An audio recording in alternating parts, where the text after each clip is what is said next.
저희 씨앗교회 주일 예배 오신 여러분 환영합니다. 저희 말씀 같이 보고 또 예배 시작하겠습니다. 신명기 6장 4절 5절입니다. 신명기 6장 4절 5절입니다. 어제 성경 공부하는데 한 성도님이 이 구절이 자기 삶을 바꿨대요. 같이 읽어보려고 합니다. 신명기 6장 4절 5절입니다. 네, 찾으셨으면 저희가 한 목소리로 같이 읽어보겠습니다. 4절부터입니다. 시작. 이스라엘아 들으라. 우리 하나님 여호와는 오직 유일한 여호와이시니 너는 마음을 다하고 뜻을 다하고 힘을 다하여 내 하나님 여호와를 사랑하라. 아멘. 오늘 우리가 이렇게 기도하고 시작했으면 좋겠습니다. 하나님, 이 예배 가운데 우리가 주를 만나길 원합니다. 다시 한번 내가 마음을 다하고 뜻을 다하고 모든 것을 다해 주님을 사랑하겠노라 고백하는 예배 되게 하여 주십시오. 같이 이렇게 우리 기도하고 예배 시작하겠습니다. 기도하겠습니다. 하나님,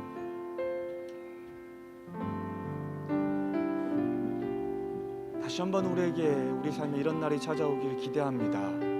정말로 내가 마음과 뜻과 정성과 모든 것을 다해 주님을 사랑하겠다 고백하는 그 날이 오늘 이 예배 가운데 찾아오게 하여 주십시오.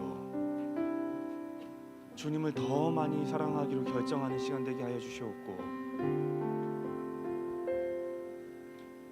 주님을 더 따르겠노라 고백하는 시간 되게 하여 주시고, 그 주님만이 내 삶의 충분함입니다. 또한 우리가 고백하는 예배 될 수 있도록 주여 도와주십시오.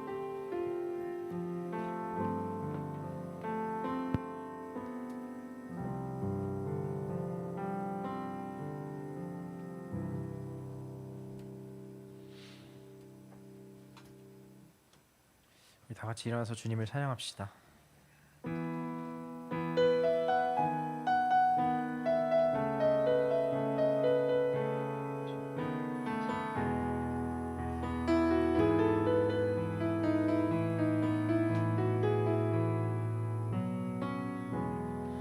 오 주님, 당신은 내 삶 구석구석까지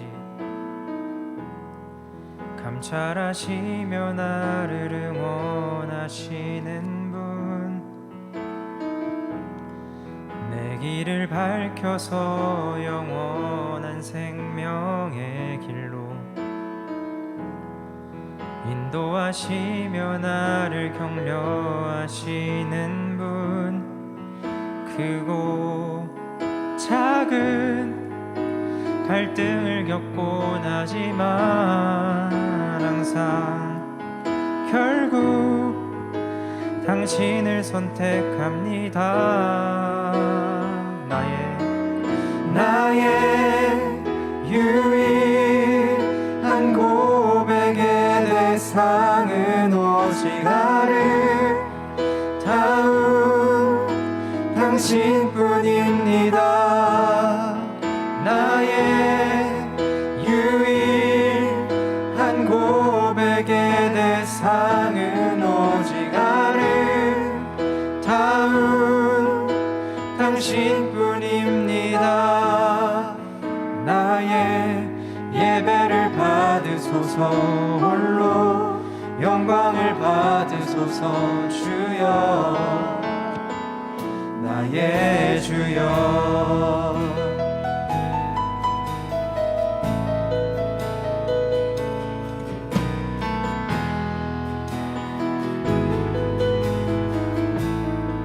오 주님, 당신은 내 삶 구석구석까지 감찰하시며 나를 응원하시는 분, 내 길을 밝혀서 영원한 생명의 길로 인도하시며 나를 격려하시는 분, 크고 작은 갈등을 겪곤 하지만 항상 결국 당신을 선택합니다.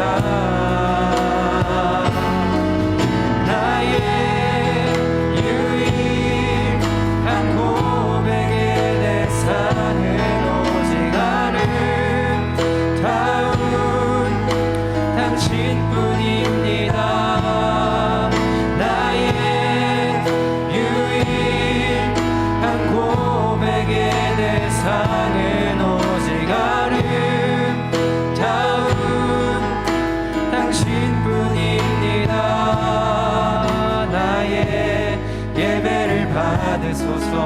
홀로 영광을 받으소서. 주여 나의 주여.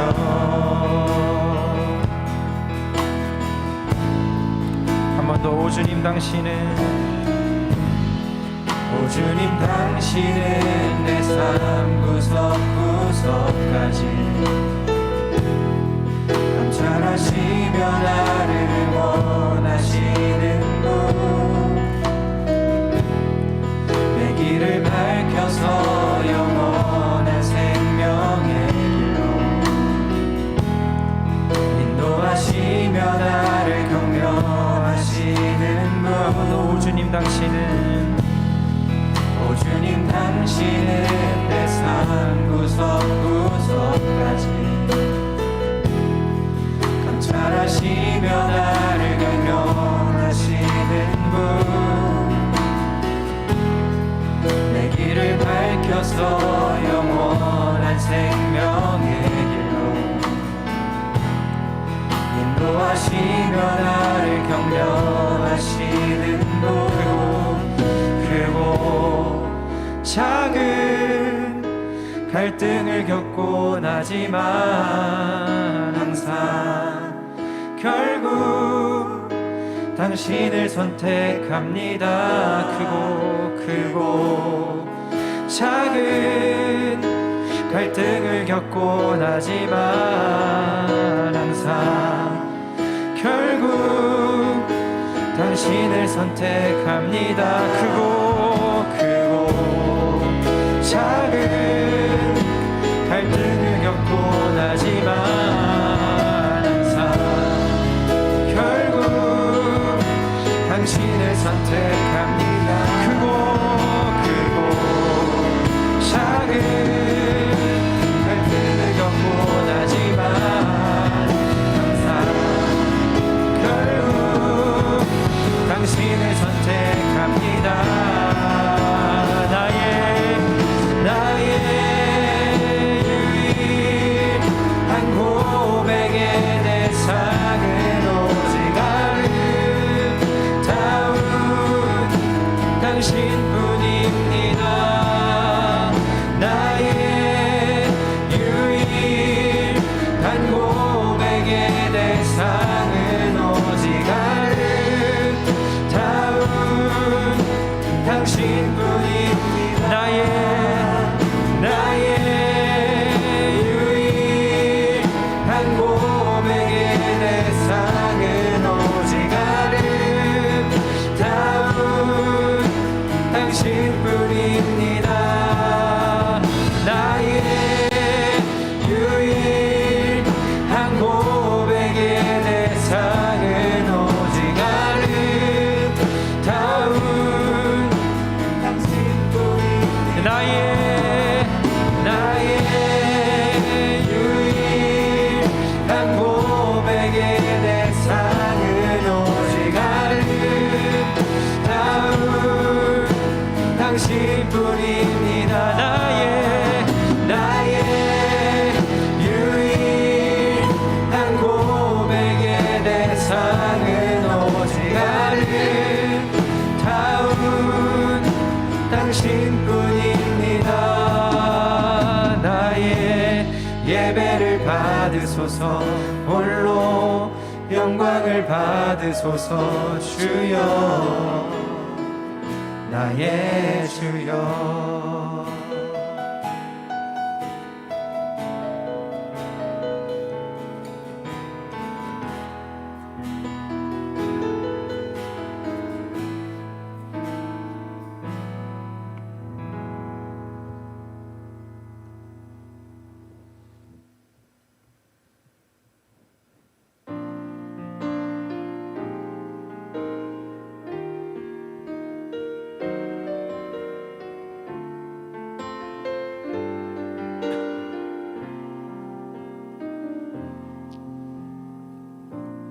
안개가 날 가리워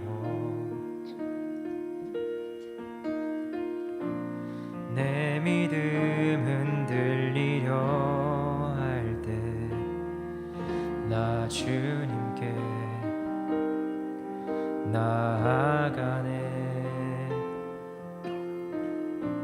주님은 산 같아서 여전히 그 자리에 계셔. 눈을 들며 보이리라 날 위한 그 사랑. 주는 나의 도움이시며 주의 계획 영원하시네. 주의 위엄 앞에 믿음으로 순종해 예배드리리. 주님께서 날 이끄시며 주가 항상 함께 하시네. 주의 사랑 안에 믿음으로 순종해 예배드리리. 영원히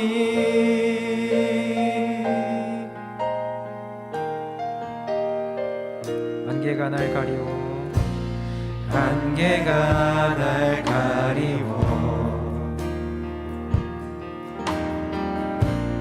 내 믿음은 들리려 할 때 나 주님께 나아가네. 주님은 산 같아서 주님은 산 같아서 여전히 그 자리에 계셔.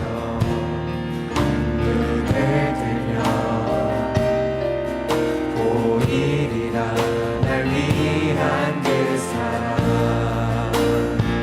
주는 나의 도움이시며 주의 계획 영원하시네. 주의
주의 사랑 안에 믿음으로 순종해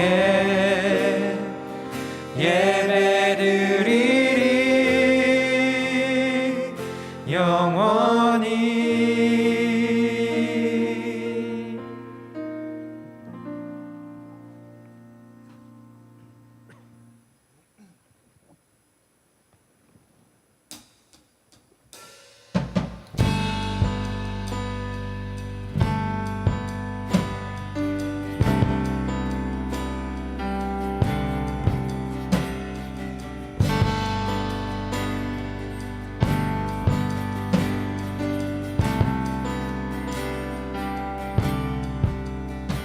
주 안에 있는 나에게 딴 근심이 있으랴. 십자가 밑에 나가 내 짐을 풀었네. 그 두려움이 변하여 내 기도 되었고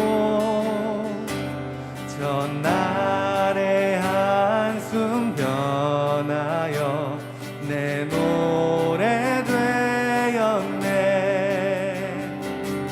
주님을 찬송하면서 할렐루야 할렐루야. 내 앞길 멀고 험해도 나 주님만 따라가리.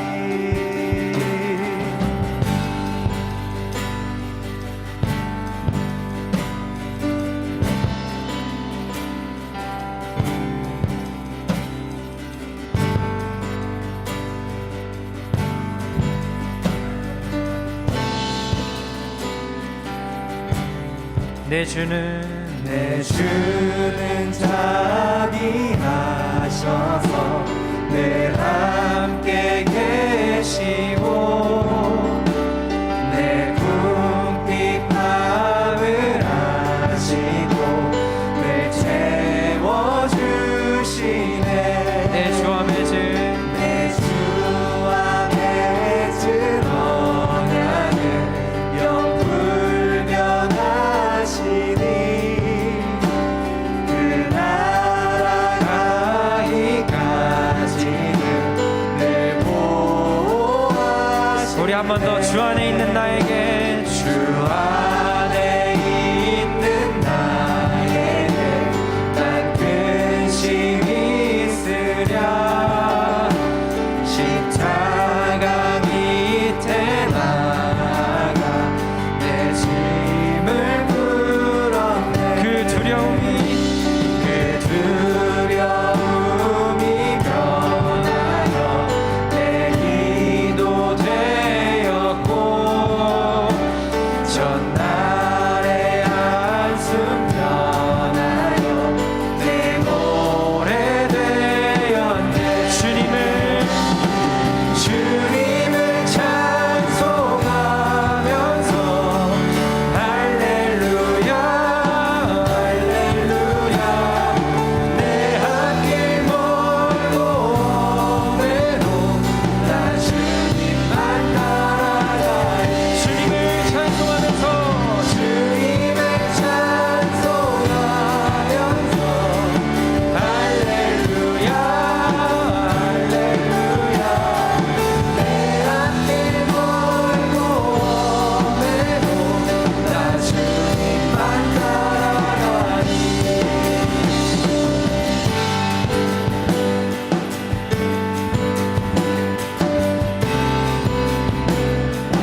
주님을 찬송하면서 주님을 찬송하면서 할렐루야 할렐루야 내 앞길 멀고 오래도 나 주님만 따라가리 주님을 찬송하면서 할렐루야 할렐루야 내 앞길 멀고 오래도 나 주님만 따라가리 주님을 찬송하면서 할렐루야 할렐루야 내 앞길 멀고 오래도 나 주님만 따라가리 주님을 찬송하면서 할렐루야 할렐루야 내 앞길 멀고 험해도 나 주님만 따라가 마지막으로 주님을 찬송하면서 주님을 찬송하면서 할렐루야 할렐루야 내 앞길 멀고 험해도 나 주님만 따라가리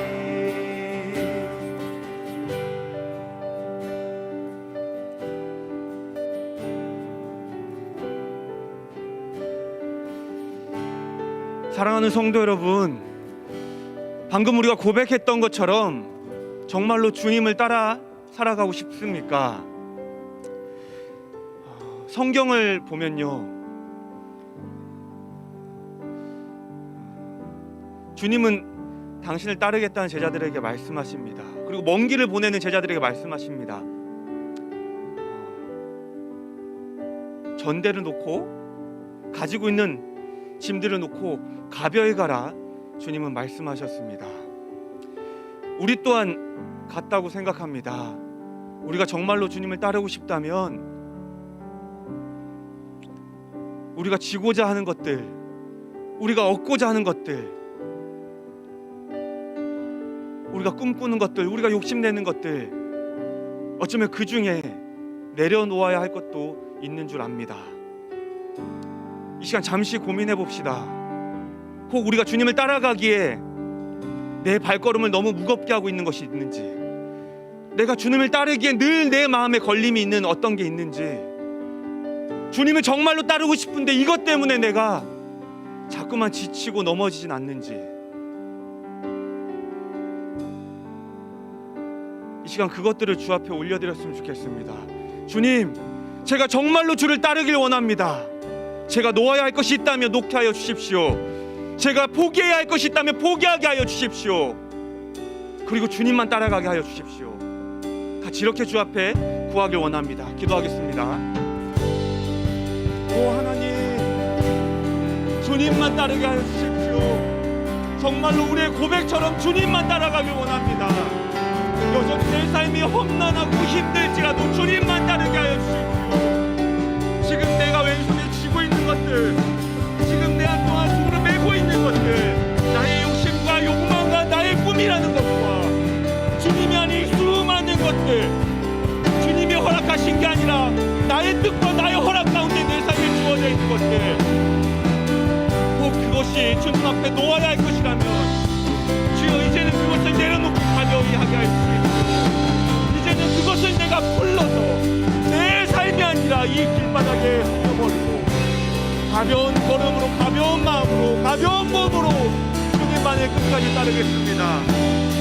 주여, 우리 삶에 포기해야 할 것이 있다면, 우리 삶에 이제 우리가 끊어야 할 것이 있다면, 우리가 이제 놓아줘야 할 것이 있다면 주여, 알게 하시고 결정하게 하여 주십시오.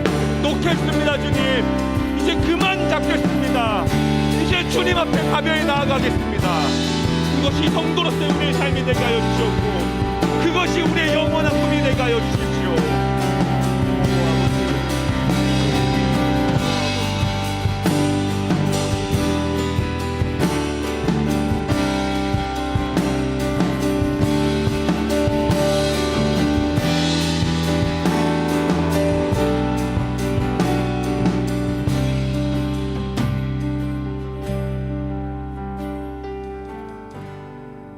시간 우리가 같이 중보할 때는요, 설 연휴입니다. 아마 많은 사람들, 대부분의 사람들은 이 시간이 기대되고 기쁘고 설렐 거라 생각합니다. 하지만 우리가 조금만 시선을 돌려보면 이 연휴 기간, 이 명절 기간이 다른 날보다 더 외롭고 더 서글프고 더 쓸쓸한 누군가도 있는 줄 압니다. 홀로 계신 어르신들, 또 찾아갈 가정이 없는 누군가, 또 지금 이런저런 이유로 어려움을 겪고 있어서 이 명절이 즐겁지 못하는 또 누군가, 이 시간 같이 우리 주위에 그런 누군가가 있다면요, 하나님 그들의 삶에도, 그들의 이 시간에도 주가 찾아가 주십시오. 주님으로 인해 기뻐하게 하여 주시고, 주님으로 인해 기대하게 하여 주시고, 주님으로 인해 외롭지 않게 하여 주십시오. 같이 우리가 생각나는 누군가를 위해 같이 기도하길 원합니다. 기도하겠습니다. 오 주님, 홀로 계신 어르신들이 있습니다. 또 홀로 아이를 돌보고 있는 여성들이 있습니다. 먼 타국까지 와서 열심히 일을 하는 외국인 노동자분들도 계십니다. 코로나 때문에 어려움으로 명절이 기쁘지 않는 많은 분들이 계십니다.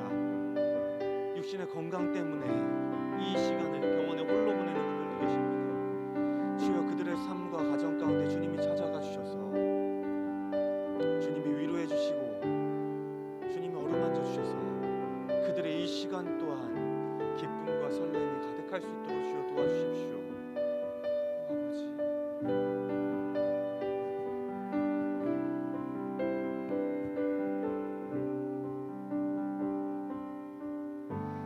사랑하는 주님, 오늘의 이 예배 가운데 우리가 다시 한번 주를 경험하기를 기대합니다. 주님, 우리 안에 찾아와 주셔서 마음껏 주님을 드러내 주시고 우리가 드러나신 그 주님을 보고 듣고 누리는 시간 될 수 있도록 주여 인도하여 주십시오. 이제 우리가 주의 말씀을 듣고 나눕니다.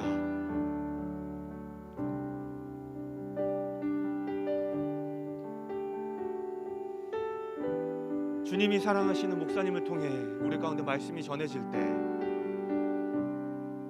하나님의 사랑이, 우리를 향한 하나님의 사랑이 얼마나 크고 놀라우신지 우리가 마음껏 누리게 하여 주시고, 다시 한번 우리가 성도로서의 삶을 다짐하는 시간 될 수 있도록 주여 인도하여 주십시오.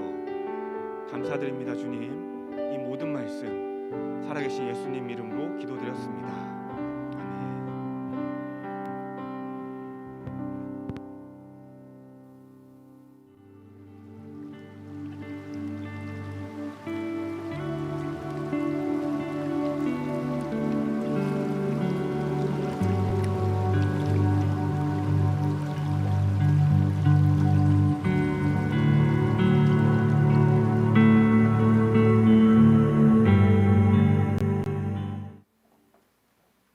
인사할까요? 새해 복 많이 받으십시오. 네, 좋습니다. 두 번 할 수 있으니까 좋은 것 같아요. 저희 나라. 다시 한번 할게요. 새해 복 많이 받으십시오. 좋습니다. 우리 같이 오늘 이야기 보겠습니다. 출애굽기 8장 16절부터 19절을 보겠습니다.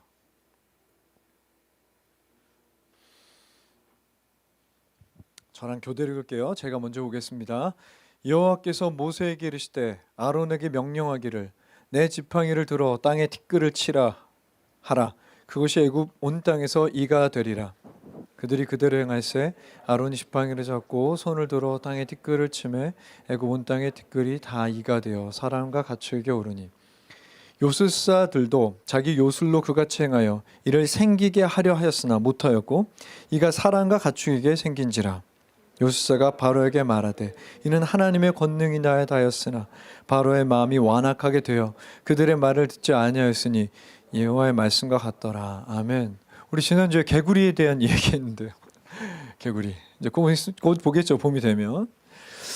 얘기하면서 참 재밌어요. 개구리. 전 이에 대해서 얘기할 거예요. 어쨌든 개구리에 대한 이야기를 했는데 더 이상 파라오는 이 재앙에서 거리를 둘 수가 없게 되었다는 얘기를 들었어요. 너무 시끄러워요. 축축해요. 그리고 막 음식에도 들어가고. 상상해 볼까요? 더 이상 파라오는 이 고통을 누군가에게 전가하고 거리를 둘 수가 없게 됐죠. 그래서 모세에게 처음으로 간청합니다. 도와달라고. 그리고 모세가 되게 멋있는 얘기를 해요. 언제 끝내드릴까요? 그래서 정확하게 모세가 말한 시간에 이 재앙이 멈추게 됩니다. 누가 봐도 자연현상이 아니죠. 하나님이 개입하셨다라고밖에 생각할 수 없어요.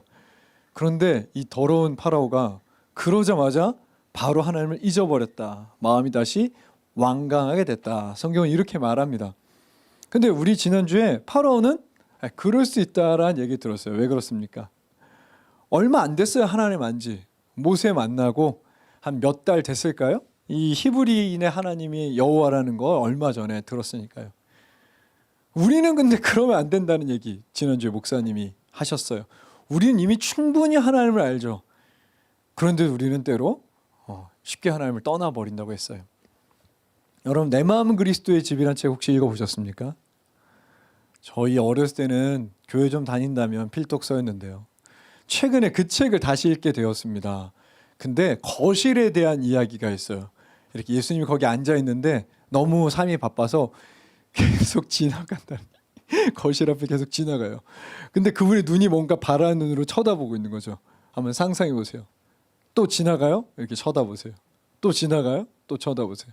마치 이렇게 얘기하는 것 같아요. 언제 앉을 거야 내 앞에? 언제까지 기다려야 돼? 난 너랑 얘기하고 싶어. 저는 지난주에 목사님 설교 들으면서 그 거실에 혼자 오랫동안 앉아있는 예수님 생각이 좀 났습니다. 여러분, 그분이 세상을 창조하신 말씀입니다. 믿으십니까? 너무 오랫동안 무시하면 안 돼요. 대단한 분이세요. 와, 진짜 내 설명해 드리고 싶다 정말. 그런데 저는 좀 다른 생각을 해봤습니다. 저는 예수 앞에 나아갈 수밖에 없는 직업이에요. 어제 목사님이랑도 오늘 아침에 카페에 가서 얘기도 했는데 저 어제 새벽 한 2시간 잤나요 지금? 하나님 이 어떡하죠? 설교 준비 때문에 이번 주 모든 시간이 공포였어요. 정말 아침에 벌벌 떨면서 일어났어요. 새벽에 일어나면 뭐가 좀 다를까. 하나님 이놈의 이 어떡하죠? 정말 하나님 앞에 저는 많이 나아가야 돼요. 그리고 또 재밌는 게 나아가면 뭐가 좀 있잖아요. 그렇죠? 금요일 아침에 뭔가 임했어요. 이거다. 예, 그랬습니다. 어쨌든 또 우리는 삶의 지혜도 필요해요. 자꾸 교회가 뭘 결정할 때 당회려면 우리한테도 물어보니까요. 그리고 제 주변에는 우리 건우강우 리나, 우리가 올사라고 불렀죠. 올사춘기. 그 친구들, 또 우리 와이프, 또 제 동료, 또 성도들, 저한테 사랑을 요구하는 분들도 많아요. 여기까지 딱 생각하니까 여기 앉아 계신 성도님이 나랑 다른가? 이런 생각 들었어요. 여러분 프레젠테이션 안 해요? 여러분 상사한테 기획서 안 써요? 막 그냥 써요 막? 컴퓨터 키면 써져 있어요? 지혜 필요 없어요? 누군가가 여러분 힘들게 하지 않아요? 저 어저께 뛰면서 하나님 요새 제 마음이 참 아픕니다라는 기도 정말 많이 했어요. 어제 오랜만에 길게 했어요. 그리고 저 자신에 대한 실망도 너무나 많이 정말 오랫동안 기도했거든요. 그러니까 제가 여러분에 여쭈고 싶은 건 사랑이 필요한 이웃과 가족, 또 지혜가 필요한 삶의 결정의 순간들, 또 우리가 뭔가 새로운 아이디어, 뭔가 해결해야 될 어떤 숙제와 과제들, 나만 있는 건 아니지 않습니까? 예수 앞에 앉는다는 건 특권입니다. 언제나 그런 눈을 쳐다봐도 전 특권이라 말할 거예요. 우리 주께서 십자가에 죽으셨죠. 완벽하고 새로운 산길을 내주셨어요. 우린 언제나 나아갈 수 있습니다. 여러분 자주 거실에 앉는 여러분 되기를 축복합니다. 그건 특권이니까요. 메논의 역설이라는 이야기를 오늘 시작해보고 싶어요. 소크라테스라는 사람한테 메논이 물어봤습니다. 과연 질문이라는 게 의미가 있을까요? 여러분 조금만 생각해보면 이 얘기 진짜 맞는 말이거든요. 한번 생각해 봅시다. 우리 무엇인가 알기 위해 그것이 옳은가 진실한가 진리인가 판단하기에 질문을 하죠. 그런데 우리가 이미 알고 있는 건 안 물어봐도 되지 않아요? 그렇죠. 근데 우리가 모르는 건 물어봐도 그것이 맞는지 틀린지 알 수 없지 않아요?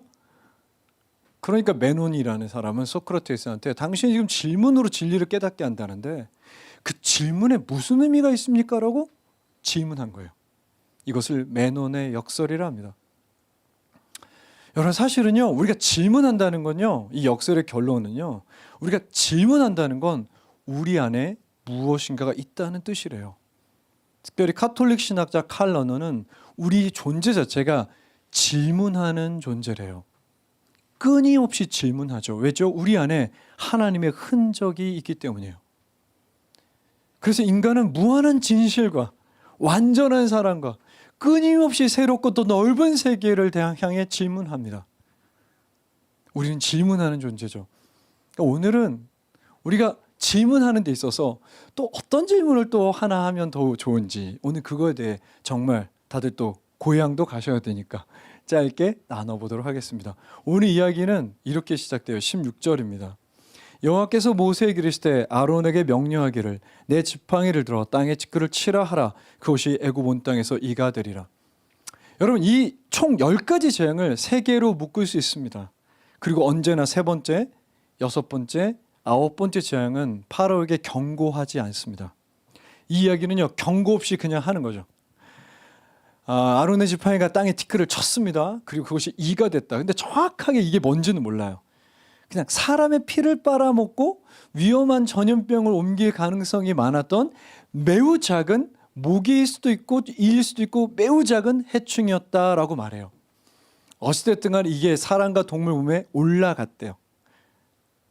자, 여기서 티끌이 이가 됐다라는 건 몇 가지 의미가 있는 것 같습니다. 여러분 티끌하면 생각나는 거 있죠. 아브라함의 자손을 티끌처럼 많이 해주겠다, 많이 생기게 해주겠다. 정말 많았다는 뜻이에요. 여러분 그런 거 알아요? 여름에 가평, 양평, 청평 가면 가로등에 각닭이나 하루살이 붙는 거 봤어요? 그거 생각하면 돼요. 진짜 많았다는 거죠. 두 번째는 여전히 우리가 했던 이야기처럼 첫 번째는 나일의 범람에 대해 신의 이름을 얘기했고요. 두 번째는 개구리에 대한 이야기를 했고요. 이것도 땅의 신 셋이라는 신에 대한 이야기예요. 그들의 땅의 신의 이름이었죠. 하나님이 그 땅의 신을 쳤다라는 뜻도 있습니다. 또 세 번째는요. 그들이 정말 삶에 중요하게 생각했던 터전이잖아요. 땅은요. 그 터전, 그러니까 신격화돼서 셉이라는 이름을 붙였던 이것이 그들의 삶에 또한 고통이 될 수도 있다라는 어떤 역전, 변화 이런 얘기를 또한 하고 있어요. 자, 그런데요. 오늘 세 번째 이 재앙 혹은 표적이라 부를 수 있는 사건을 통해 되게 신기한 일이 하나 생겨요. 그게 바로 19절입니다. 요술사가 바로에게 말하되 이는 하나님의 권능입니다. 그런데 원래 뜻은요 하나님의 손가락입니다 라는 뜻이에요. 그리고 하나님의 손가락이란 단어는 출애굽기에 2번 나타나게 됩니다. 여러분 하나님의 손가락 어떤 뜻일까요? 그들이 하나님의 손가락을 봤습니다 라고 말하는데요. 우리 이번 주 수요일날 정말 좋았던 수요예배 오신 분들 우리 기백 목사님 설교를 통해 또 하나 알 수 있어요. 시편 8편이죠. 주의 손으로 지으신 달과 별입니까? 주의 손가락으로 지으신 달과 별입니까? 뭐가 맞죠? 주의 손가락으로 지으신 달과 별입니다. 즉 이 손가락은요 하나님의 창조의 능력을 말해요. 창조의 솜씨, 창조의 근원 뭐 이런 얘기를 해요. 오늘도 마찬가지죠. 티끌, 먼지로 생명, 이, 모기, 해충 만들 수 있다. 이런 능력을 의미합니다. 두 번째, 여호와의 손가락은 어디에서 나타날까요? 등장할까요? 네, 좋아요. 우리 리더분들 눈이 지금 반짝였어요. 행복해요 지금. 출애굽기 31장 18절이죠. 언제입니까? 결론을 말씀드릴게요. 이들은 해방을 당합니다. 그리고 시내산이라는 곳에 도착합니다. 그리고 거기서 이 히브리 노예들을 통해 하나님은 새로운 나라에 대한 이야기를 하시고요. 그 나라의 기준, 그 나라의 의미, 그 나라의 방향으로서 돌판에 10가지 계명을 써주십니다. 거기에서 하나님의 손가락으로 써주셨다라고 말해요. 이 10가지 재앙과 이 돌판의 사건은 또 한 가지 공통점이 있네요. 뭘까요? 호준, 뭘까요? 오케이, 좋아요. 좋아요. 네, 느꼈어요. 지금 알고 있다는 거. 뭡니까? 바로 숫자 10이라는 거죠. 10가지 재앙, 10가지 계명. 여러분 중요한 건 뭐 그런 건 아니고요. 어쨌든 이 사건을 통해 요술사는 완전히 무엇인가를 경험했던 것 같습니다. 자, 왜 이런 경험을 했을까요? 하나님의 손가락을 봤다는 얘기를 할까요? 한번 상상해 봅시다. 계속해서 재앙이 일어나고 있어요. 그렇죠? 표적이 일어나고 있어요. 아마 다음 표적이 뭔가 준비했을 것 같아요. 뭔가 그들의 요술, 뭔가 마술, 주술을 준비했을 것 같아요. 어떻게 물을 피로 만들었을까요? 뭔가 약을 탔을 수 있어요. 그렇죠? 빨간색 약. 어떻게 개구리를 막 나오게 할 수 있었을까요? 미끼가 있을 수 있겠죠. 개구리가 좋아하는 먹이. 그런데 이 세 번째 사건은요. 그들이 도무지 따라할 수 없었다라고 말해요. 무슨 얘기입니까? 여러분 지금까지요. 이 요술사들이 파라오 앞에서 한 건 그저 눈속임이었습니다. 파라오를 속이는 거죠. 그런데 이 세 번째 사건은요. 속일 수도 없었어요. 따라할 수가 없어요. 왜 그렇습니까? 간단히 생각해 보세요. 우선요. 너무나 작은 해충이라 통제가 안 되잖아요. 개구리는 좀 크잖아요. 물을 피로 만드는 것 저 같은 경우도 할 수 있겠어요. 페놀프탈레인 용액이었죠? 가능하잖아요. 그런데 이건 할 수가 없는 거죠. 즉 자신들이 할 수 없는 어떤 일을 경험했다는 거죠. 지금까지는 다 따라할만 했습니다. 그런데 이 사건은 도무지 할 수가 없었어요. 바로 여기에서 무엇인가 엄청난 변화가 시작됩니다. 무슨 뜻입니까? 요술사가 마침내 뭔가 할 수 없었어요. 거기다가 더 놀라운 일이 있는데 19절 볼게요. 요술사가 바로에게 말하되 이는 하나님의 권능이다 하였으니 그 다음 얘기를 한번 같이 읽어봅시다. 시작. 바로의 마음이 완악하게 되어 그들의 말을 듣지 않았다. 여기서 말하는 그들은 누굽니까? 예, 당연히 모세 아론이 아닙니다. 여기서 말하는 그들은 누굽니까? 바로 요술사들이죠. 굉장한 변화 아닌가요? 어떤 일이 있습니까? 이거 한번 자세히 봅시다. 요술사가 바로에게 말하되 이는 하나님의 권능이다 하였다. 그런데 바로는 완악하여 말을 듣지 않았어요. 그러면 하나님의 손가락입니다. 뒤에 뭔가 생략되어 있지 않습니까? 뭐가 생략되어 있습니까? 이제 그만해야 됩니다. 우린 이길 수 없습니다. 결론이 뭐예요? 모세가 말하는 대로 히브리 노예들을 해방해야 됩니다는 얘기가 여기 들어있는 거예요. 그런데 바울이 그들의 말을 듣지 않았다라고 한 거예요. 이거 대단한 변화 아닙니까? 여러분 왜 그들은 모방했을까요? 왜 물을 피로 바꾸고 개구리를 모으려 했을까요? 바로는 권력이기 때문이죠. 지배자예요. 바로의 말을 들어야 돼요. 그런데요. 바로를 설득합니다. 하나님이라고 생각했죠. 신으로 여겼던 바로를 설득합니다. 그리고요. 지금 자신들이 듣지도 못했던 그 신보다 자신들의 신이 아무것도 아니라 그 신을 인정하는 얘기를 해요. 우리가 몇 번 얘기했지만요. 출애굽기는요. 오직 히브리인들, 유대인들, 아브라함의 자손들에게만 여호와라는 존재를 알리는 책이 아닙니다. 파라오와 이집트 사람에게도 하나님을 알리고 계시는 거죠. 그런데 처음으로 이들이 하나님을 인식했던 거예요. 얼마만큼 인식했습니까? 그들이 살아있는 신이라고 생각했던 파라오를 설득할 만큼. 그리고 이들은 무당과 같은 자들이죠. 주술하던 사람이요. 어떻게 보면 하나님을 믿기에 가장 멀리 떨어졌다고 느끼는 사람도 아닌가요? 근데 그들이 변화가 됐고 여호와의 손가락을 보게 됐다. 조금이라도 하나님을 처음으로 알게 됐다라고 이 세 번째 기적, 이 세 번째 표적이 얘기하고 있는 겁니다. 자, 그렇다면요. 이들이 어떻게 하나님을 알게 되었을까요? 한 철학자는 이렇게 말합니다.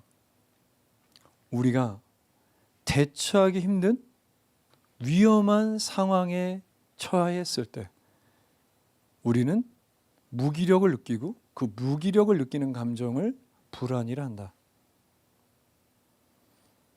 우리가 대처할 수 없는 어떤 위험을 경험할 때 근데 내가 그것을 무기력해서 하나도 뭔가 할 수가 없을 때 사람은 불안이라는 것을 경험한다.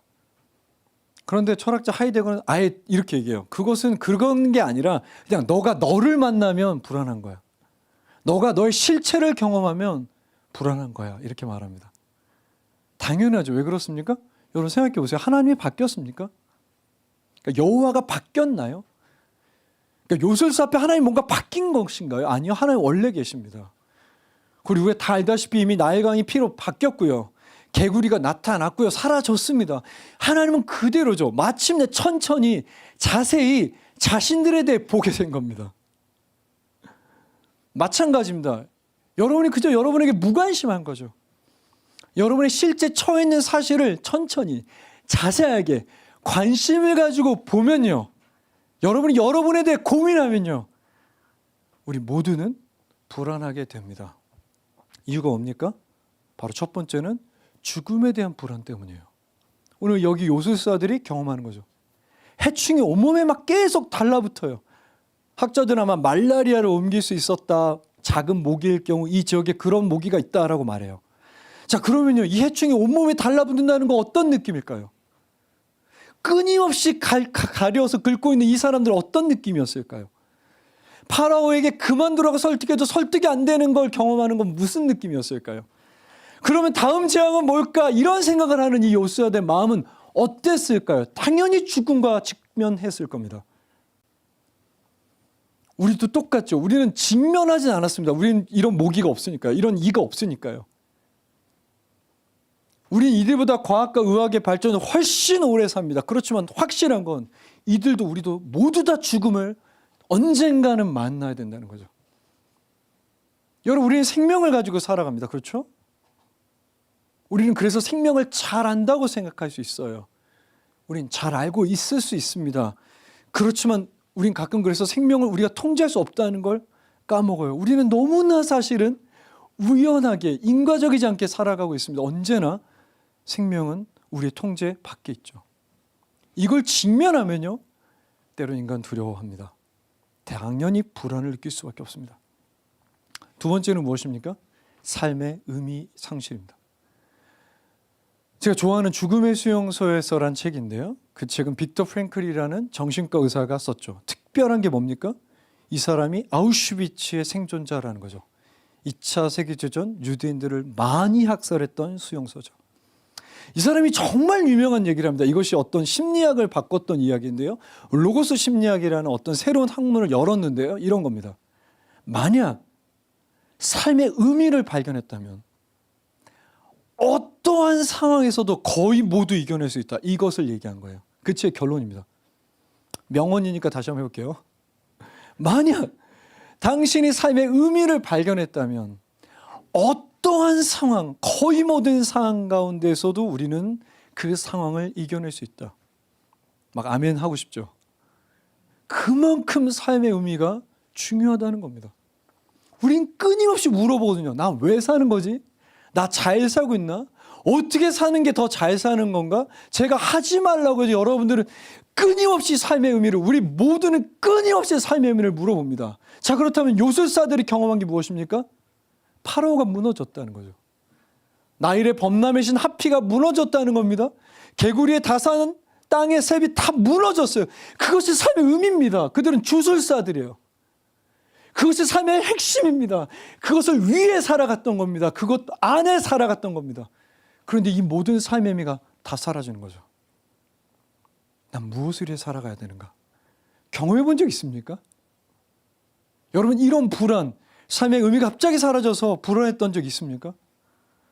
제가 여러분한테 이런 얘기한 지가 진짜 오래됐던 것 같아요. 처음 듣는 분도 계신 것 같아서 진짜 오래된 얘기인데 한번 처음 하는 것처럼 해볼게요. 제 몸무게가 115kg였다는 거 다 아시죠?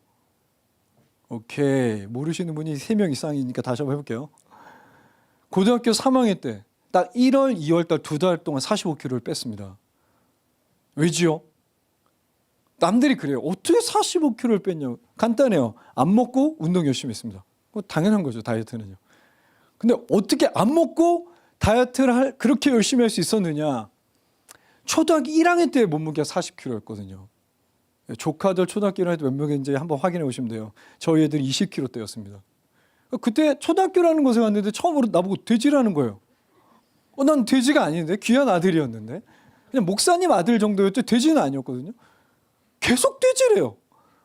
중학교 때 애들이 칠판에 제 얼굴을 그리기 시작했어요. 넌 돼지다. 고등학교 때 좀 달라졌습니다. 제가 그 당시 이제 약간 또 학교 지휘자이기도 했고 하니까 너는 예수님의 제자 돼지다. 베드로 돼지다. 그럼 뒤가 안 박히는 거예요. 그래서 저는 수능이 끝나면 오케이, 11월, 1월, 2월, 난 1월, 2월 2달 동안 살을 빼겠다 결정했습니다. 그러면 내 삶이 달라질 거라고 당연히 생각했죠. 진짜 뺐습니다. 근데 안 달라졌어요. 그게 제 대학교 1학년 때 가장 큰 고민이었습니다. 왜 안 바뀔까, 내 삶이? 왜 나 열등감과 이 낮은 자존감이 바뀌지 않을까? 나는 살 빼는 게 궁극적인 목표였습니다. 내 목숨을 걸고 했던 겁니다. 그것이 궁극적일 수 있다고 생각했어요. 내 외모가 바뀌면 뭔가 달라질 수 있다고 생각했다니까요. 경험해 본 적 있습니까? 때론요, 우리는 궁극적이지 않은 것이 마치 궁극적인 것처럼 삶의 의미를 부여해요. 어떤 것이었습니까? 뭐 입시? 취업? 모르겠어요. 너무 많겠죠. 아이를 갖는 것일 수도 있고요. 뭐 잘 모르겠어요. 행복일 수도 있고요. 다 좋아요. 그런데 여러분, 그것이 궁극적인 것이었습니까? 아까 전에 말했죠. 삶의 의미를 발견하면 거의 모든 것에서 이겨낼 수 있다는 빅터 프랭클 얘기. 그것만큼은 유명하지 않지만 빅터 프랭클이 확실하게 한 가지 더 얘기합니다. 그게 뭔지 아세요? 삶의 의미는 만들 수 없다. 그것은 찾아내는 것이다. 이렇게 말해요. 다시 한번 얘기해 볼게요. 삶의 의미는요, 만들 수가 없다, 찾아낼 수 있다, 찾아내는 것이다 라고 말해요. 왜 그렇습니까? 자, 우리가 만들었어요. 거짓 신들이요, 우상이요, 뭔가 궁극적이에요. 개구리도요, 나일강도 다 궁극적이라고 생각했어요. 그런데 그게 아무런 의미가 없다. 우리는 결국 불안하지 않습니까? 어느 정도가 필요한 겁니까? 삶의 의미는요. 이런 거예요.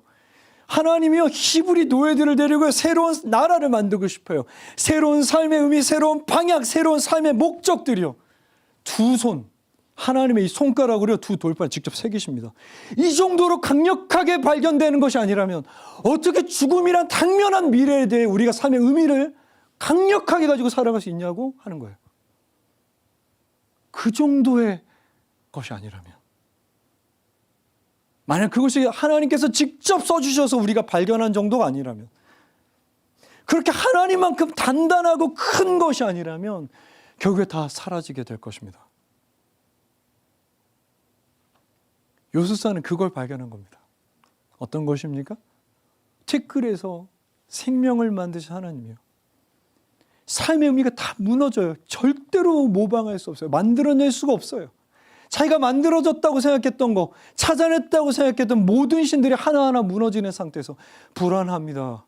그리고 이 불안 가운데 우리는 어쩌면 우리가 할 수 없기 때문에, 우리가 만들어낼 수가 없는 생명의 근원과 삶의 의미를 주시는 분을 마침내 만날 수 있는 겁니다. 그런데 파라오는 아니에요. 자, 이제 파라오를 볼까요? 다시 19절입니다. 요술사가 바로에게 말하되 이는 하나님의 권능이나이다 하였으나 바로의 마음은 완악하게 되었다. 여기 하였으나에 우리나라 말에도 들어있지만 원래 히브리어는 그러나가 붙어 있어요. 그들은 말했다. 그러나 바로의 마음은 완악하여졌다. 여러분, 왜 바로는 도무지 하나님의 손가락을 발견하지 못하는 것입니까? 왜 도무지 하나님의 손가락을 발견하지 못하는 것입니까? 자, 우선 완악하다라는 것의 의미를 좀 살펴볼까요? 먼저 15절, 지난주에 했던 얘기입니다. 약간의 단어가 달라요. 그의 마음을 완강하게 하여. 이제는 완악이고요. 그 전에 완강입니다. 자, 히브리 단어도 약간의 의미 차이가 있어요. 우선 첫 번째 완강은요, 무겁다라는 뜻이에요. 마음이 무겁다. 마음이 무겁다? 여러분, 마음이 무겁다가 무슨 뜻입니까? 그러니까 마음이 무겁다는 게 무슨 뜻이에요? 그러나 이 시대의 이집트 출신들은 이 말이 무슨 뜻인지 정확히 알아요. 그들의 세계관, 그들의 언어에서는 이게 정확하게 한 가지 의미였거든요. 무엇입니까? 자, 옛날 이야기 봅시다. 그리스 신화 얘기가 아니라 이집트 신화 이야기예요. 여러분 다 아는 얘기예요. 나 오늘 깜짝 놀랐어요, 목사님. 아침에 설교 준비를 어느 정도 마치고 샤워하면서 유튜브를 틀었는데 거기 이 얘기가 나오더라고요. 오, 나 진짜 하나님 감사합니다. 막 그런 거 있잖아요. 언제 힘들 때 그런 어떤 위안. 오늘 막 그런 생각. 오늘 은혜를 아침에 많이 받아서 감사합니다. 하나님이 계신가요? 막 아침 혼자 샤워하면서 그랬는데요. 이거예요. 파라오는 신이기 때문에 죽어서 오시리스 앞에 서게 됩니다. 아시죠, 이 얘기? 오시리스는 저울을 가지고 있어요. 저울 한쪽에는 마앗이 올라갑니다. 제 첫 번 설교 기억나세요? 이 재앙의 마앗 뭡니까? 창조의 질서죠. 파라오가 지켜야 했던 그들의 삶의 의도, 그들의 신의 의도예요. 그 마앗과 파로의 심장을 비교합니다. 근데 만약 파로의 심장이 마앗, 이 여신의 깃털인데요, 이것보다 무겁다면 그는 영원히 죽어야 합니다. 마음이 무겁다는 뜻은요, 그 시대에 그 세계관 속의 이야기로는 당연히 한 가지 뜻입니다. 마음이 무겁다? 아, 그는 구원과 멀어져 가고 있다. 그는 하나님의 심판을, 신의 심판을 피할 수 없다는 뜻입니다. 자, 그런데 왜 그렇게 됐을까요? 왜 그는 점점 멀어져 가고 있을까요? 오늘 완악하게 됐다는 말은요, 조금 달라요. 강하여지다는 뜻인데 이 말은요, 무거워짐을 더 무겁게 만들었다는 뜻이에요. 더 무거워졌다. 그는 점점 더 무거워지고 있다. 왜 그렇습니까? 그는요, 자기 자신에 대한 확신이 있는 것 같아요. 자기 자신은 이런 사람이다라고 확정한 것 같아요. 그는 전혀 바뀌고 싶지 않습니다. 그는 진짜 바위 같아요. 그는 움직일 생각도 없고 바뀔 생각도 없어요. 여러분, 근데요, 자기 자신으로 살아갈 수 있다는 것 자체가 엄청난 착각이에요. 한번 생각해 볼까요? 여러분, 일상을 살아가면서 직장에서 상사분 만나죠. 영향 안 받습니까? 집에 가면 가족 있죠. 여러분, 여가 시간에 누구 안 만나나요? 우린 끊임없이 누군가를 만나요. 누군가에게 영향을 받아요. 그리고 우리는 이 땅에 태어났어요. 그리고 우리는 이 시대에 태어났어요. 그것이 우리의 일상입니다. 우리는요, 계속해서 일상과 누군가의 영향을 받아요. 그래서 자기 자신이 되기가 어려워요. 어쩌면 우리는요, 일상에서 말하는 내가 되는 거죠. 누군가 말해준 내가 되어가는 걸 수도 있어요. 그렇기 때문에 씨앗교회 성도님들도 가끔은 저한테 얘기하는데 몇몇 분이 얘기하셨어요. 가끔씩 살아가다 멈추는 거예요. 그러면서 이런 질문을 합니다. 내가 잘 살고 있나? 이게 내가 원했던 삶인가? 내가 이것인가? 이게 원래 내 모습인가?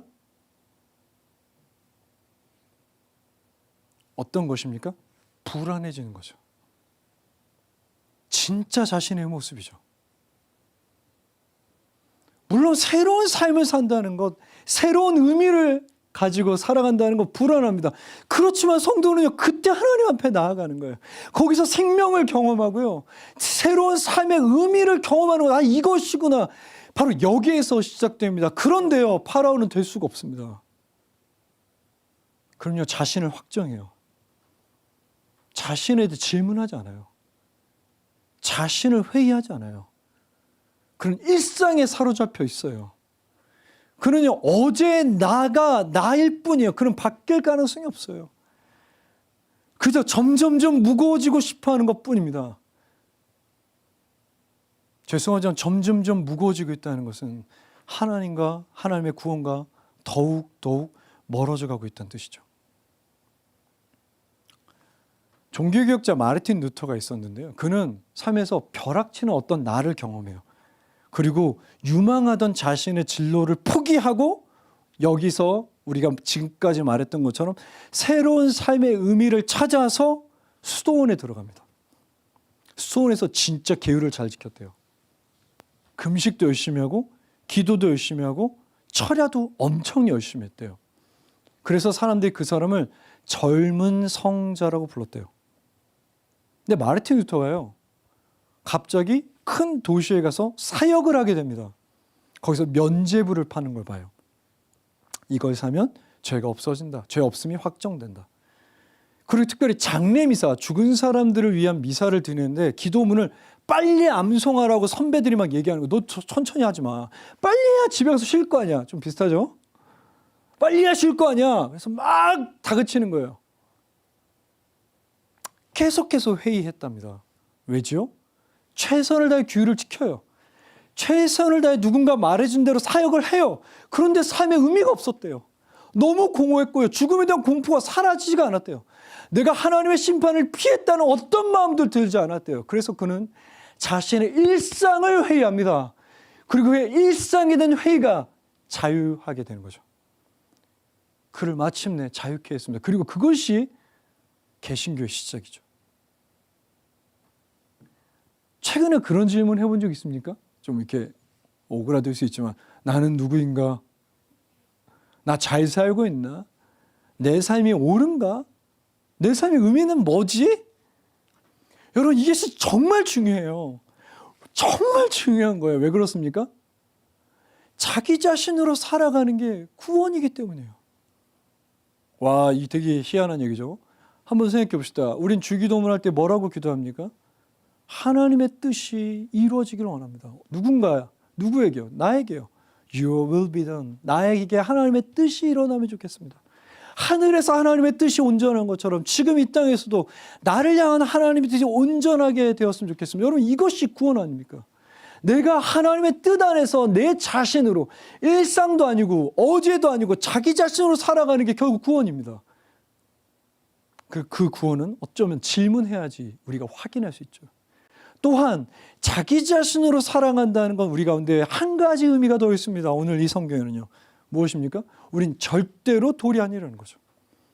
우린 절대로 티끌입니다. 다른 말로 진흙이죠. 창세기 2장에 말한 하나님이 우리를 만지실 때 썼던 바로 그 아파르란 단어입니다. 우린 진흙이죠. 무슨 뜻입니까? 우리가 하나님 안에 있는 한, 우리가 하나님 앞에 있는 한은 여호와의 손가락, 하나님의 손가락이 달과 별만을 만드는 것이 아니라 진흙인 우리를 끊임없이 새롭게 하실 거라는 걸 성경이 말하고 있는 거죠. 우린 하나님 앞에서 새로운 삶의 의미를 발견하는 것만큼 또한 내 자체, 나 자체가, 그 삶을 살아가야 될 나 자체가 새로워지게 됩니다. 요새 MBTI 열풍이죠? ENTJ예요. 우리 와이프는 ISFP. 저랑 반대예요.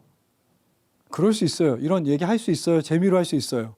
어느 정도 과학적, 심리학 좀 근거가 있겠죠. 우리 기배 목사님이랑 이번 주 금요일 날 이런 얘기, 이게 좀 사람을 망치는 것 같다. 왜? 아, 내가 ENTJ구나. 너는 ISFP구나. 그래서 너는 이럴 수도 있겠다가 아니라, 아, 나 이런데 어쩌라고. 나 E인데 못해, 나는 그거. 나 N이야. 아, S야.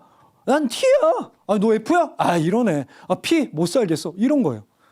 자꾸 자기가 돌이래요. 절대로 안 바뀐대요, 자기가. 와, 절대로 안 바뀝니까?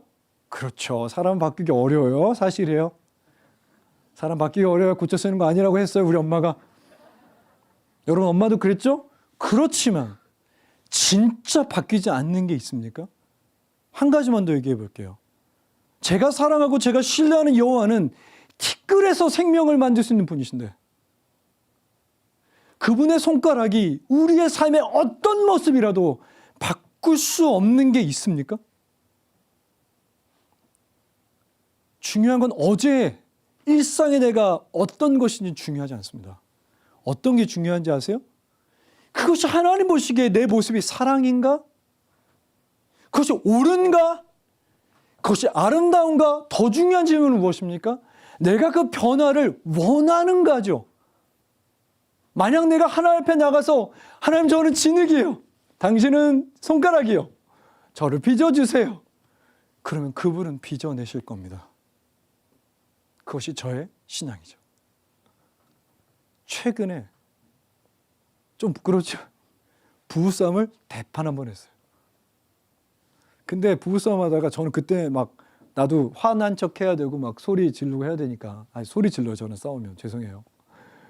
근데 와이프가 어떤 얘기를 했는데 진짜 마음이 너무 아픈 거예요. 그렇지, 당신이 그럴 줄 알았어. 당신은 안 바뀌어. 근데 막 저도 하나 있던 상황, 안 바뀌기 뭐가 안 바뀌어 그랬는데 속으로는 어떤 얘기 해주시면, 미안해, 진짜 바꿀 거야. 그래서 싸움이 금방 끝났어요. 제가 울어버렸거든요. 사실은 이러면서 울어버렸어요. 제가 속마음을 해가지고 와이프한테 말 안 하려고 했는데 속마음에서 와이프도 막 미안하다고, 거기도 울고 나도 미안하다고 하고. 그래서 다 끝났으니까, 이제 기분 좋아졌으니까, 여보, 나 더럽게 안 바뀌지. 근데 나 바뀐다. 그리고 오늘 아침에 제가 물어본 건 아닌데요, 와이프가 그래도 15년 전보단 바뀌었대요. 나 바뀐다. 하나님이 나 빚으셔. 나 분명히 빚으신다. 그리고 그렇게 바뀔 수 있다는 것이 성도라는 가능성이야. 그게 성도란 뜻이야. 사랑하는 여러분 주변에 한 명은 있어요. 한번 생각해 볼까요? 친구. 더럽게 안 바뀌는 친구. 막 MBTI 막 자랑하듯 나 인도 어쩌라고 막 이런 친구. 혹은 부모님? 혹은 상사? 아, 좀 슬프지만 연인들? 더 슬픈 거 부부들? 절대로 안 바뀐다는 얘기. 난 이건 바뀔 수 없다는 얘기가, 그 사람들 생각하면 힘들지 않으세요? 그 입장을 바꿔놓고 누군가에게 나는 안 바뀌어. 나는 절대 안 바뀌어. 죽어도 안 바뀌어. 그것은요, 우리가 앞으로 관계하는 모든 사람들에게 제가 절망을 줄 것이라는 뜻이에요. 다행히도 이 설교하기 전에 여기 앉아 있는 한 사람과 아침을 먹었습니다. 그래서 제가 정식으로 용서를 구했어요. 남자끼리 용서 구하는 거 힘든 일이에요. 그냥 얼굴 보고 진짜 내가 너한테 너무 잘못했다. 용서해 주라. 이렇게 말했어요. 왜냐하면 제가 친해지면 겁나 놀려요. 그래서 진짜 정말 바닥까지 걔를 놀렸어요. 그래서 걔가 어느 날 막 울려고 하는 느낌이 들어서 내가 만나서 야 미안하다. 근데 진짜 너 안 놀릴게. 용서해 주라. 찾아가 뵙고 말씀드려야 되는데 제가 여기도 많거든요.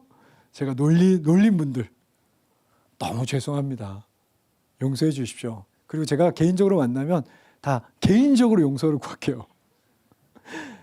일종의 변을 하자면 저는 이 교회 담임 목사라는 생각이 잘 없어요. 어디 가도 제가 담임 목사라는 생각을 잘 못합니다. 저희 교회 담임 목사는 김기명 목사님이시죠. 저는 이 교회 그냥 청년부 회장 느낌이 언제나 여러분 자꾸 까먹어요. 제가 어떤 존재라는 걸 까먹어요. 여러분이 제 말을 잘 들을 거라는 걸 까먹어요. 죄송합니다.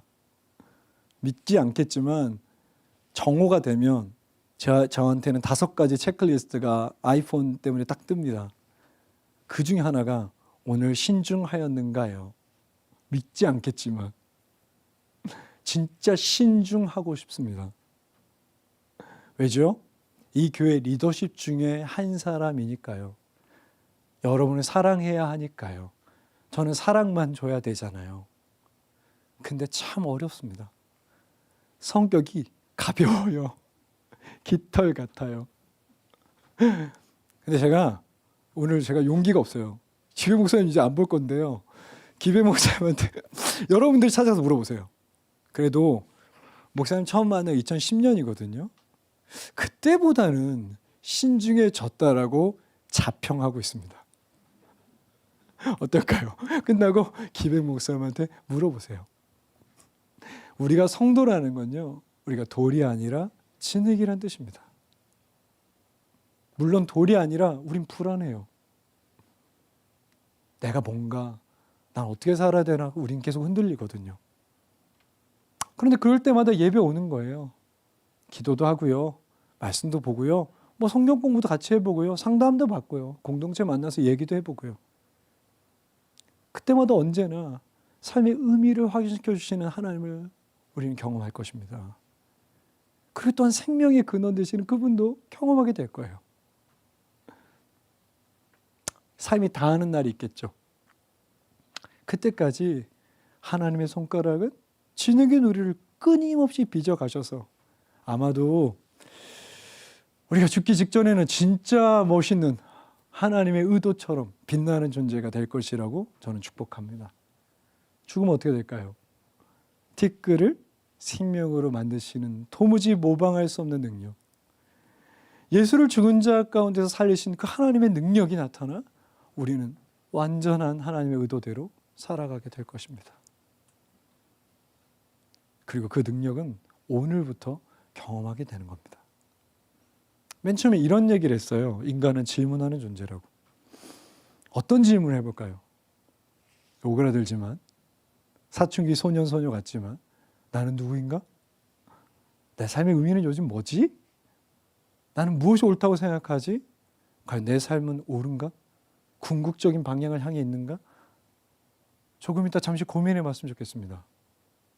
이것도요. 내 삶에 달라질 부분은 없나? 습관이든 성품이든 외모든 뭐든 상관없어요. 내가 달라질 부분은 없나? 하나님은 가능하니까요.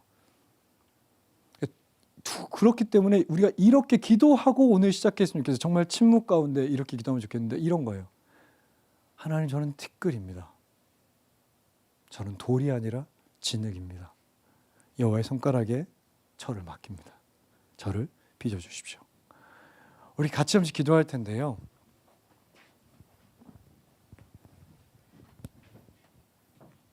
여러분은 모르는 노래더라고요. 오늘 알아봤는데 2명밖에 몰랐는데 후렴이 이래요. 주는 토기장이 나는 진흙 날 빚으소서 기도하오니. 2명밖에 몰라서 안 할 거예요. 여기서 반주해 줄 겁니다. 자, 우리 같이 기도하십시다. 침묵으로 기도할 텐데요. 이렇게 기도합니다. 하나님, 저는 돌이 아니라 진흙입니다. 하나님의 손가락에 제 삶과 생명을 맡깁니다.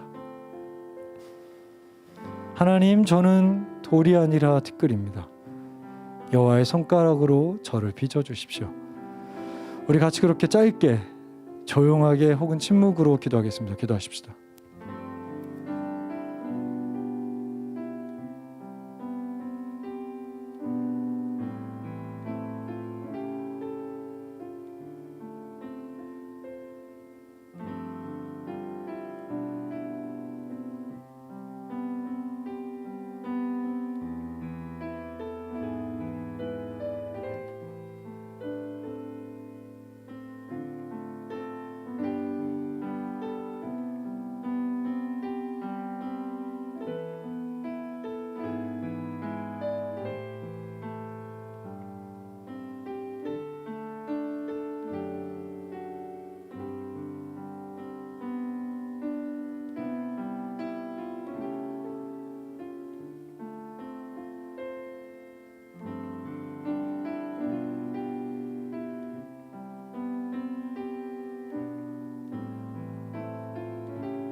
자, 이제 계속해서 침묵 가운데 하나님 앞에서 좀 여쭐 텐데요. 나에 대해서요. 하나님, 저는 어떤 사람입니까? 저는 어떤 존재입니까? 제 삶의 의미는 무엇입니까? 그래서 제가 잘 살아가고 있습니까? 우리 같이 그렇게 질문하고 하나님의 음성으로 채우고, 질문하고 하나님의 마음에 주신 생각으로 채우는 시간을 또한 잠깐 갖겠습니다. 같이 기도하겠습니다.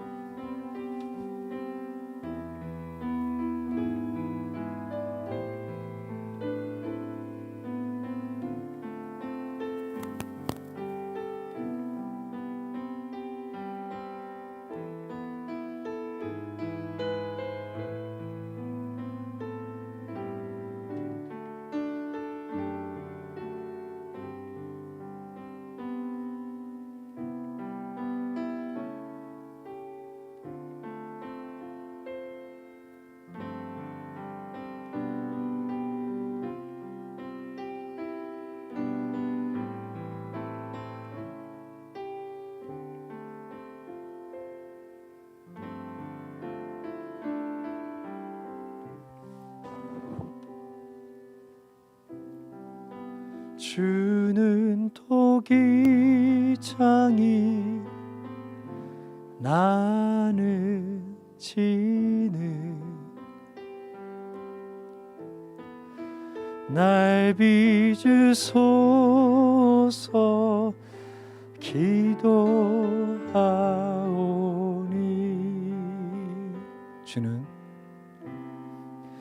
주는 토기장이 나는 진흙 날 빚으소서 기도하오니.